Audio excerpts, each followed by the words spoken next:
तुम्हीही घराची साफसफाई करताना किंवा सणासुदीला तुमचे जुने कपडे गरिबांना दान करता का? तर थांबा.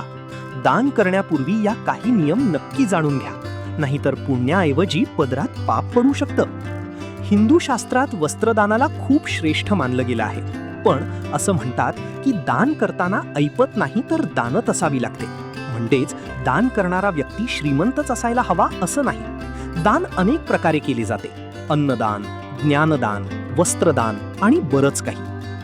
आपण जे कपडे वापरतो त्यामध्ये आपली सकारात्मक आणि नकारात्मक ऊर्जा सामावलेली असते.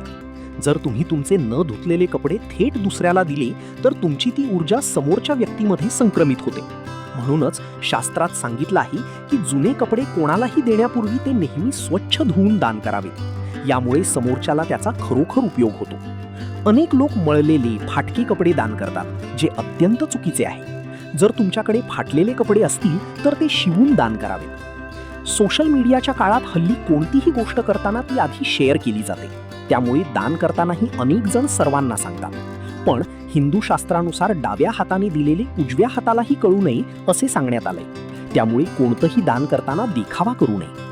यासह स्वतः वापरलेली अंतर्वस्त्रे कोणालाही दान करू नयेत असे वास्तुशास्त्रात सांगण्यात आलं आहे. यामुळे वास्तुदोषासह समोरच्या व्यक्तीला आरोग्याच्या समस्या उद्भवू शकतात.